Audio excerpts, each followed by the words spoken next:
Guys, সংসারের মধ্যে বউ অথবা বোন না থাকলে যে ব্যাপারটা হয় আর কি, আজকে সেটা আমি আপনাদেরকে বুঝাবো।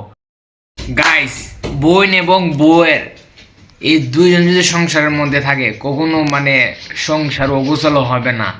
আপনাদের সমস্ত জিনিসপত্র আপনারা আপনার হাতের মধ্যে পেয়ে যাবেন। আর মহিলা বা বোন না থাকার যে ব্যাপারটা, সেটা আমার মাধ্যমেই আমি আপনাদেরকে বোঝাতে চাইতেছি যে আপনারা যদি আমার পরিবেশটা দেখেন, আমার রুমটা দেখেন, কি অবস্থা ভাই, সব একদম অগোছালো হয়ে রয়েছে।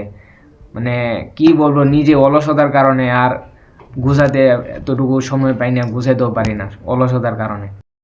গাইস, আপনাদের যারা সংসারের মধ্যে বোন অথবা বউ আছে, আপনারা অবশ্যই তাদের সুবিধাটুকু আপনারা ঠিকই পাচ্ছেন। যেমন ঘর ঠিক করা, বা ঘরে কোনো অসুবিধা থেকে মুক্তি হওয়া, বা আপনাকে সেবা করা, এই সবগুলা ভাই একজন মহিলার মধ্যে থাকে, মহিলাদের গুণাবলীর মধ্যে থাকে এই সবগুলো।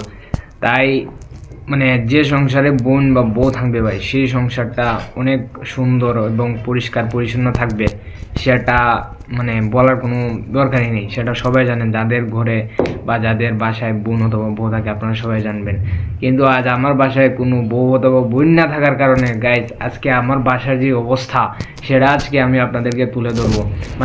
আমি যেখানে ঘুমাই, সেখানেই খাওয়া দাওয়া সেখানেই আমার হয়। আমি কখনো আমার রুম টুম গোছাই না। রুম টুম গোছাইলেও 2 দিন পরই আবার এই রুম টুম আবার আগের পর্যায়ে হয়ে যায়। একজন একজন ছাত্র যখন একজন মেসে ওঠে, তার রুমের যে অবস্থা হয়, আমার বাসায় ঠিক সেরকম অবস্থা হয়, শুধুমাত্র আমার অলসতার কারণে গাইস। আর সংসারে কোনো মহিলা বা বোন না থাকার কারণে আজকে আমার এই অবস্থা। আর নিজের কাপড় নিজেরই ধুতে হয়। এখন আমি আপনাদেরকে দেখাবো আমার রুমের সেই অবস্থা, করুণ অবস্থা, একমাত্র আমার অলসতার কারণে আর বোন বা অথবা বউ না থাকার কারণে আজকে আমার এই রুমের অবস্থা। এই যে দেখেন আমার লাঠি, এটা সব সময় আমার ফ্লোরে পুড়ে থাকবো। কি কারণে যে এটা আমার ফ্লোরে পুড়ে থাকে আমি নিজেও জানি না গাইজ। এই লাঠি সব সময় থাকবে।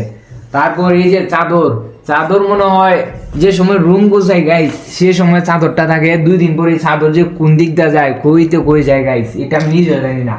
তারপরে এই যে বালিশ গুলা, মশারি গুলা, তারপরে এই যে লেপ গুলা, এগুলা যে কোন দিন যে গুছাই গাইস, এটা আমি নিজেও জানি না।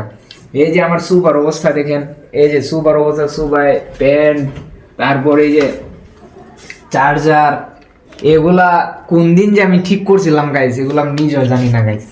তারপরে এই যে দেখেন আমার কাপড়ের